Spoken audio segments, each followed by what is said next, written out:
Hello! Hi! ఎలా ఉన్నారు అందరూ? నేనైతే సూపర్‌గా ఉన్నాను. మీరందరూ కూడా సూపర్‌కే ఊపర్ ఉండాలని కోరుకుంటున్నాను.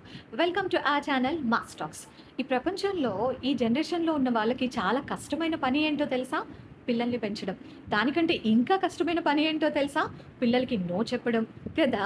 ఈ రోజుల్లో చాలామంది పిల్లలకి జస్ట్ ఒక చాక్లేట్ ఆర్ బిస్కెట్ ఏదైనా అడిగినప్పుడు పేరెంట్స్ పొరపాటున నో అని చెప్పారనుకోండి, దట్స్ ఇట్ డన్ అయిపోయాం కదా! ఇంకా ఆ రోజు మనం వాళ్ళ చేతుల్లో చాలామంది పిల్లలు కింద నేల మీద పడి కొట్టుకుంటుంటారు. కొంతమందయితే ఏకంగా గోడకు కొట్టేసుకుంటున్నారు. సో, వాళ్ళకి ఒక కరెక్ట్ వేలో నో ఎలా చెప్పాలో చూద్దాం. మన కౌటిల్యుడు ఉన్నారు కదండీ! అదేనండి mister Chanakya. Who was the prime minister of Chandragupta Maurya in ancient times. ఆయన ఒక ట్రిక్ చెప్పారనమాట. To win over the opponents సామదాన భేద దండోపాయాలు యూజ్ చేసి ఎలాంటి వారినైనా మనం విన్ అవ్వచ్చు అని. అదే ట్రిక్ మనం ఇక్కడ యూజ్ చేసి ఈ సామదాన భేద దండోపాయాలు యూజ్ చేసి పిల్లలకి ఒక కరెక్ట్ వేలో నో ఎలా చెప్పాలో చూద్దాం. సామ అంటే ఏంటంటే విన్నింగ్ బై మ్యూచువల్ టాక్స్. అంటే మన పిల్లలతో మనం వాళ్ళతో కన్విన్సింగ్‌గా మాట్లాడి, వాళ్ళకి నచ్చచెప్పి, వాళ్ళని ఒప్పించడం అనమాట. హాహాహా! పిల్లలు చెప్తే వింటారా? అనే కదా మీ డౌట్. కొంతమంది ఒకసారి చెప్తే వింటారు. కొంతమంది 5 సార్లు చెప్తే వింటారు. కొంతమంది 10 సార్లు చెప్తే వింటారు. కొంతమంది 20 సార్లు చెప్తే వింటారు. బట్ అసలంటూ వింటారండి. మన పిల్లలే కదా వాళ్ళు. ష్యూర్‌గా మనం కొంచెం టైం చేసుకొని వాళ్ళతో ఓపికగా మాట్లాడి, ఇలా చేయకూడదు, ఇలా చేస్తే ఇట్లాంటి ప్రాబ్లమ్ వస్తుంది అని చెప్పి చిన్నగా నో, స్ట్రిక్ట్ నో అని చెప్పడం మనం అలవాటు చేస్తే స్లోగా వింటారనమాట. ఏంటి మా బాబుకి ఒక 100 టైమ్స్ చెప్పి చూసాను నో, నో అని వినట్లేదు వాడు అని అడుగుతున్నారా? సరే దానికే సెకండ్ ట్రిక్ ఉందనమాట. ఆ సెకండ్ ట్రిక్ ఏంటి అంటే దాన. దాన అంటే ఏంటంటే గిఫ్ట్స్ ఇవ్వడం. గిఫ్ట్స్ ఇచ్చి వాళ్ళని మనం విన్ అవ్వడం అనమాట. సో నీకు క్లాస్‌లో ఫస్ట్ ర్యాంక్ వస్తే సైకిల్ కొనిస్తాను. నువ్వు రన్నింగ్ రేస్‌లో ఫస్ట్ వస్తే నీకు సూపర్ గిఫ్ట్ వస్తది అని అలా చెప్పడమే కాకుండా, మనం ఏం చేయాలి అంటే, నువ్వు రోజు ఇంట్లో చేసే ఎఫర్ట్‌కి నువ్వు ఒక వర్క్ గురించి అది ఒక స్పోర్ట్ అయినా, గేమ్ అయినా, నీ స్టడీస్ అయినా, కో కరిక్యులర్ యాక్టివిటీస్ అయినా, నువ్వు రోజు ఇంట్లో దానికి ఎంత ఎఫర్ట్స్ పెడుతున్నావు, ఎంత బాగా ఇంట్రెస్ట్‌గా నేర్చుకుంటున్నావు, ఎంత హార్డ్ వర్క్ చేస్తున్నావు, ఎంత స్మార్ట్ వర్క్ చేస్తున్నావు, నీ ఎఫర్ట్స్‌కి కూడా ఒక గిఫ్ట్ ఇస్తాను అని చెప్పండి. సో, వాళ్ళు ఎప్పుడు విన్నింగ్ అనే దాని గురించే ఆలోచించకుండా దాంతో పాటు మనం ఎంత ఎఫర్ట్స్ పెట్టాలి దానికి కూడా ఒక గిఫ్ట్స్ వస్తుంది. చాలేమ్మా చెప్పావు ఎన్నెన్ని గిఫ్ట్‌లు ఇవ్వాలి పిల్లలకి అని అనుకుంటున్నారా? సరే మీరు ఫర్ సపోజ్ ఒక రూ. 100 గిఫ్ట్ ప్లాన్ చేశారనుకుందాం. దాన్ని 2 పార్ట్స్ చేయండి. రూ. 50 గిఫ్ట్, రూ. 50 గిఫ్ట్ 2 కొనండి. ఒక గిఫ్ట్ వాళ్ళ ఎఫర్ట్స్‌కి ఇవ్వండి. వాళ్ళు విన్ అయినా, విన్ అవ్వకపోయినా, వాళ్ళకి ఫస్ట్ వచ్చినా, సెకండ్ వచ్చినా, ఏ ర్యాంక్ వచ్చినా, ఎలా అయినా సరే సో, పిల్లలకి మనం ఎఫర్ట్ పెట్టినందుకు, మనం బాగా వర్క్ చేసి ట్రై చేసినందుకు కూడా ఒక గిఫ్ట్ ఇస్తున్నారు కదా అని అలవాటయ్యి వాళ్ళు చాలా బాగా వర్క్ చేస్తారనమాట. ఇంకొక ట్రిక్ ఏంటి అంటే బేదా అనమాట. బేదా అంటే డివైడ్ అండ్ రూల్ పాలిసీ. యాక్చువల్‌గా నీకు ఫస్ట్ ప్రైజ్ వస్తే నేను గిఫ్ట్ ఇస్తాను. అలాంటివి మనం చెప్పినప్పుడు కొన్ని కొన్ని సార్లు వాళ్ళు రాకపోతే మనం స్ట్రిక్ట్‌గా ఉండి వాళ్ళకి గిఫ్ట్ ఇవ్వకుండా ఉండడమే మంచిదనమాట. ఎందుకంటే వాళ్ళకి ఒక రోజ్ ప్లాంట్ చూపించండి.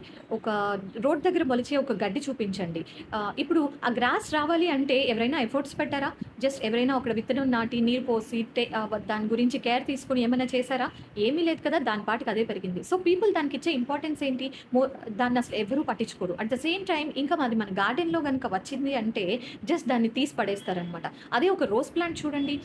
ఒక రోజ్ ఫ్లవర్ రావాలి అంటే ఫస్ట్ దానికొక సీడ్ సో చేయాలి, వాటర్ పోయాలి, ఇంకా ఫెర్టిలైజర్స్ యాడ్ చేయాలి అండ్ రోజు దానికి కేర్ తీసుకోవాలి. అలా తీసుకుంటే దాని నుంచి వచ్చే ప్రోడక్ట్ ఎలా ఉంది? ఎంత కలర్‌ఫుల్‌గా ఉంది? ఎంత మంచి ఫ్రాగ్రెన్స్ ఉంది? అలాగే మన లైఫ్ కూడా అంత బ్లిస్‌ఫుల్‌గా, అంత చాలా బావుండాలి అంటే మనం రోజ్ ప్లాంట్‌కి పెట్టిన ఎఫర్ట్సే మన లైఫ్‌లో కూడా పెట్టాలి అని వాళ్ళకి అర్థమవుతుంది.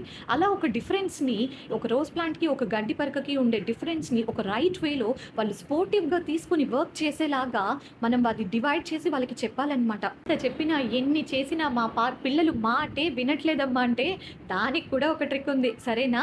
లాస్ట్ వెపన్ ఏంటి అంటే దండ. అంటే ఒక కర్ర తీసుకొని మీ పిల్లల్ని ఉతికారేయండి అని నేను చెప్పడం లేదనమాట. దీన్ని మనం ఎలా యూజ్ చేయాలి? ఎలాంటి సిట్యుయేషన్స్‌లో యూజ్ చేస్తాము అంటే, ఇప్పుడు చిన్న పిల్లలు ఉన్నారు. వాళ్ళు తెలియక ఫైర్ దగ్గరికి లేకపోతే గ్యాస్ స్టవ్ దగ్గరికి వెళ్లి ఫైర్ టచ్ చేయడానికి ట్రై చేస్తున్నారు. వాళ్ళకి అదేంటో తెలీదు. అప్పుడు మనం నో చెప్పకూడదు, లేకుంటే ఒక దెబ్బ వేయకూడదు అని ఆలోచిస్తామా? వాళ్ళు బాధపడతారు లేతే నెగెటివ్‌గా తీసుకుంటారు అని ఆలోచిస్తామా? ఆలోచించం కదా! ఒక దెబ్బ వేసి అది వెళ్ళకూడదు, అది ఫైర్ కాలుతది అని చెప్పి గట్టిగా చెప్తామా లేదా? సో, ఇలాంటి కొన్ని సిట్యుయేషన్స్‌లో మనకి దండ అనే వెపన్ కూడా ఉపయోగపడుతుందనమాట. చాలామంది పేరెంట్స్ ఈ రోజుల్లో నో చెప్పడమే మానేశారు. అసలు నో చెప్పడమే తప్పు అన్నట్టుగా చూస్తున్నారు. ఎందుకంటే నో చెప్పామంటే వాళ్ళు ఆబ్వియస్‌లీ ఏడుస్తారు. ఆ ఏడుపు భరించేంత ఓపిక కానీ, పేషెన్స్ గానీ మనకి లేదసలు.